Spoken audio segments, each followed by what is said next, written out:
नहमदुहु व नुसल्ली व नुसल्लिम अला रसूलिहिल करीम अम्मा बाद फ़अऊज़ु बिल्लाहि मिनश शैतानिर रजीम बिस्मिल्लाहिर्रहमानिर्रहीम। मेरे मुअज़्ज़ज़ सामाईन इकराम, अस्सलामु अलैकुम व रहमतुल्लाहि व बरकातुहू। मैं अपने रब्बे कायनात से ये दुआ करती हूँ कि मेरे जितने भी सुनने वाले हैं, रब्बे कायनात सबको सेहतमंद, तंदुरुस्त और लंबी ज़िंदगियाँ अता फरमाए। हम सब की हर मुश्किलों, परेशानियों, तंगदस्तियों में मेरा रब्बे कायनात हमारी मदद अता फरमाए। हमें ज़हनी, रूहानी, जिस्मानी अज़ियत और तकलीफ़ों, बीमारियों से निजात अता फरमाए। हमें ज़हनी और रूहानी सुकून अता फरमाए। हमें बीमार दुनिया से बचाकर बीमार मदीना बनाए। और जो हम सब के हक़ों में बेहतर है, मेरा रब्बे कायनात हमारे लिए वो अता फरमाए। और जो हमारे हक़ों में बेहतर नहीं, उसका ख्याल भी हम सब के दिलों से निकाल दे और हम सबको अपनी रज़ा पर राज़ी रहने वाला बना दे। आमीन सुमा आमीन। माशाल्लाह से आज रमज़ानुल मुबारक का दूसरा दिन है और दूसरा रोज़ा है। रब्बे कायनात हमारी इस कोशिश को कबूल व मंजूर अता फरमाए। और आपने आज अगर इस वजीफ़े को पढ़ते हैं तो रब्बे कायनात इंशाअल्लाह अज़ीज़ आपकी तकदीरों को बदल देगा, आपकी ज़िंदगी की तमाम हाजात को पूरा अता फरमा देगा।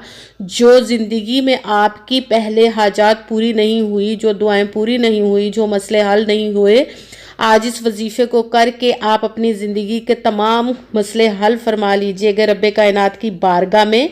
इंशाअल्लाह अज़ीज़ वो 70 माओं से ज़्यादा मोहब्बत करने वाला रब है। उसके कुन कहने की देर हर फायाकून हो जाता है।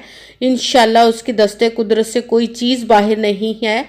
हमें मांगने का तरीका सलीका ही नहीं आता कि हम किस तरह अपने रब्बे कायनात से मांगे, क्योंकि हमारे ऐसे अमाल ही नहीं कि हम उससे अपनी हाजात पूरी करवा सके। रब्बे कायनात हमें बख्शे और हमारी बख्शिश अता फरमाए और हमें अपने बरगज़ीदा बंदे, अपने प्यारे बंदों में शुमार फरमाए।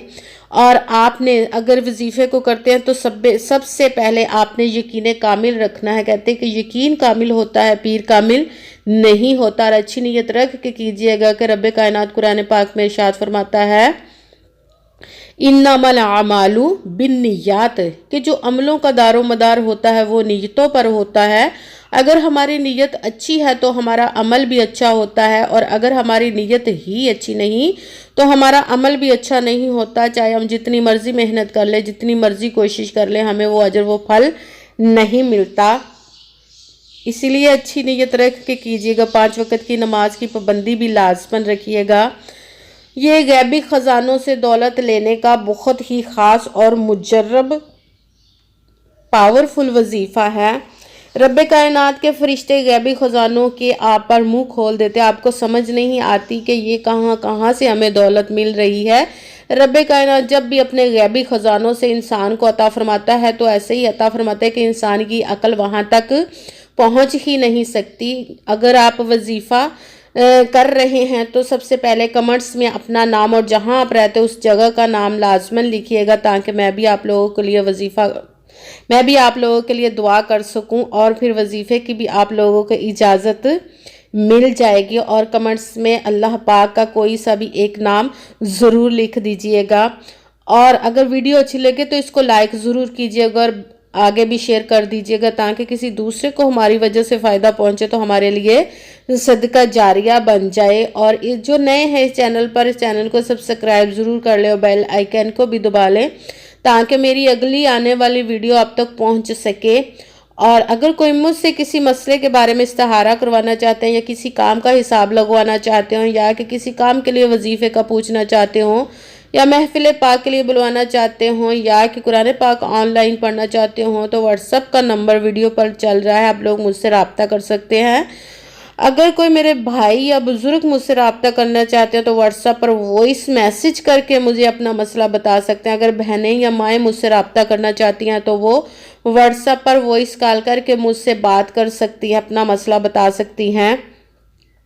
आपने वीडियो को पूरा सुन के समझ के फिर वजीफ़े को करना, ऐसा ना हो कि कोई बात रह जाए और फिर वजीफ़ा ठीक ना हो।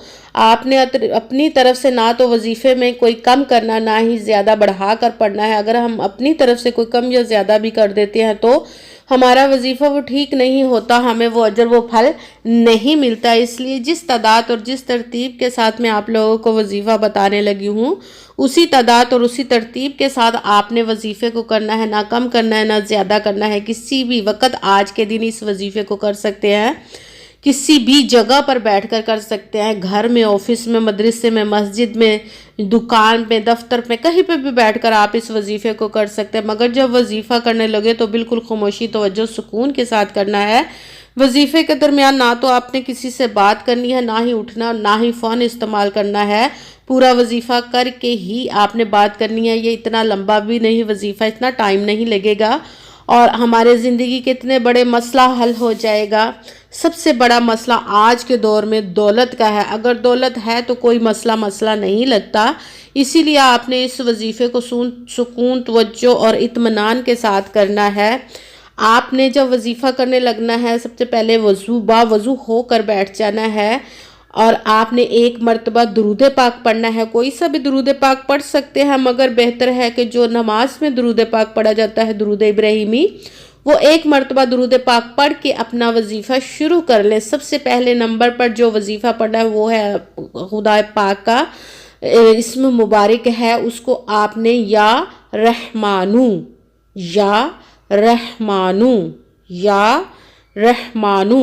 اس کو آپ نے 11 مرتبہ 11 ٹائم پڑھنا۔ اس کے ساتھ ہی دوسرے نمبر والا وظیفہ شروع کر دینا ہے۔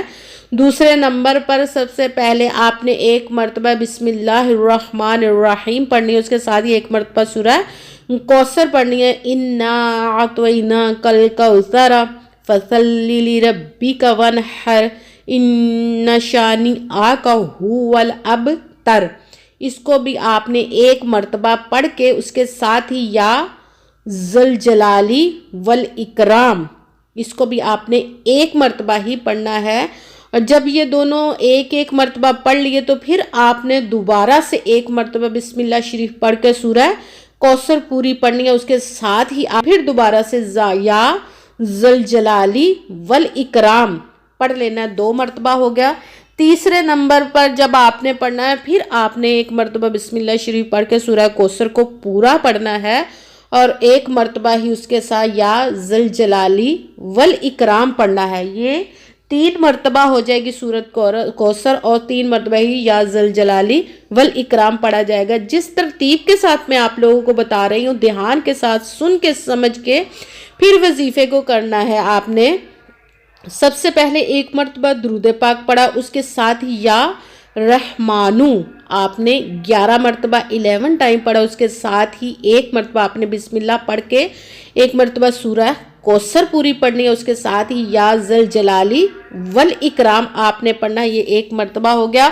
دوسری مرتبہ پھر آپ نے ایک مرتبہ بسم اللہ شریف پڑھ کے سورہ کوثر کو پڑھنا، اس کے ساتھ ہی یا ذوالجلالی والاکرام پڑھ کے یہ 2 مرتبہ ہو گیا۔ پھر تیسری مرتبہ آپ نے بسم اللہ شریف پڑھ کے سورہ کوثر کو ایک مرتبہ پڑھنا، اس کے ساتھ ہی یا ذوالجلالی والاکرام ایک مرتبہ پڑھ لیا، 3 مرتبہ ہو گیا یہ۔ اب آپ نے ایک مرتبہ درود پاک پڑھنا ہے۔ جو درود پاک آپ نے وظیفہ شروع کرنے سے پہلے پڑھا تھا، وہی درود پاک پڑھ کے آپ نے دونوں ہاتھوں کو رب کائنات کی بارگاہ میں بلند کر لینا ہے اور اپنے گناہوں کی سب سے پہلے تو معافی مانگنی ہے رب کائنات سے، اور پھر آپ نے جس مقصد جس حاجت کے لیے اس وظیفے کو کیا اس کی خوب دعا کیجیے گا، اور دعاؤں میں مجھے بھی لازمی یاد رکھیے گا، میرے لیے بھی دعا کیجیے گا۔ جزاک اللہ خیرہ۔ رب کائنات سے دعا ہے کہ جس مقصد جس حاجت کے لیے آپ نے اس وظیفے کو کیا، رب کائنات اپنے پیارے محبوب کے صدقے، اس پیارے پیارے ماہ مبارک کی برکات کی صدقے سے آپ کی تمام حاجات کو پورا عطا فرمائے، آپ کی تمام مشکلوں پریشانیوں کو دور عطا فرمائے، آمین ثم آمین۔ السلام علیکم ورحمۃ اللہ وبرکاتہ۔